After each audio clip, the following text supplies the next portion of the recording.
warahmatullahi wabarakatuh. Sebelumnya perkenalkan, nama saya Prahutin Agustin. Di sini saya akan memberikan edukasi kepada ibu tentang diet diabetes mellitus. Nah, sebelumnya apakah ibu sudah tahu apa itu diet diabetes mellitus? Belum.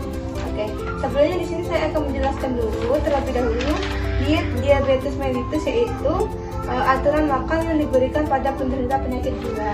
Nah, di sini ada beberapa faktor tentang diet atau diabetes mellitus. Nah, penyebab faktornya itu yaitu pertama, faktor keturunan, faktor imunologi, faktor lingkungan, faktor usia, terus kegemukan, riwayat keluarga, atau kelompok etnis atau suku. Nah, jadi faktor keturunan itu termasuk dari penyebab diabetes juga ya, Bu ya.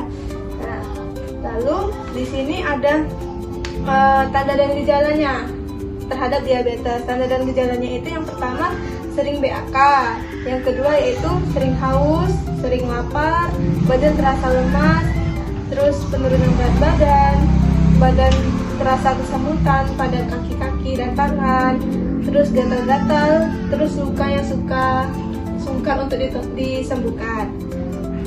Nah, di sini ada beberapa jenis makanan yang rendah gula, misalnya yaitu contohnya seperti karbohidrat nih. Di karbohidrat sendiri itu ada dua, yaitu misalnya contohnya ibu mengonsumsi 3/4 gelas nasi, terus roti putih 3 potong atau 2 biji kacang-kacangan, seperti itu ya Bu ya. Nah, terus yang kedua itu ada sumber protein hewani. Nah, di mana protein hewani ini seperti contohnya daging-dagingan dan ikan, seperti itu. Nah, di sini ada juga sayur yang bagus, yaitu sayur yang memiliki protein A dan B, misalnya contohnya seperti jagung, wortel dan yang lainnya. Nah, terus yang terakhir ada buah dan gula. Nah, buah yang bagus itu misalnya seperti jeruk, terus buah duku, buah pepaya, buah pisang, itu boleh ya Bu ya dikonsumsi. Nah, terus di sini itu ada per jamnya waktu saat untuk diabetes ini.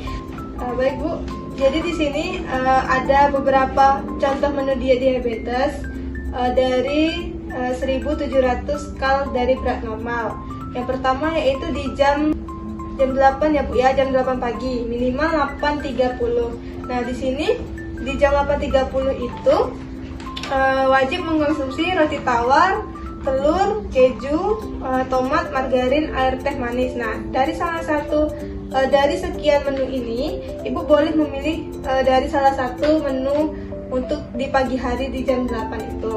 Nah, untuk di jam siangnya itu di jam 10-nya, ibu hanya boleh mengonsumsi satu makanan saja, yaitu misalnya seperti pepaya, 1 potong buah atau pisang, seperti itu ya.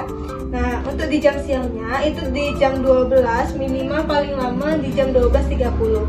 Itu ibu boleh memilih menu misalnya seperti nasi, terus daging, tempe, kol, bayam, nanas, minyak makan misalnya ya.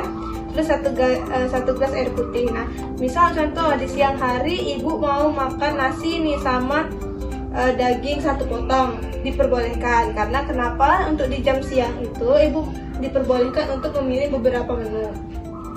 Nah, di jam sore itu ada beberapa menu juga, misalnya seperti kentang, daging 1 potong, tahu, ketimun, buncis, pepaya, dan 1 gelas air putih.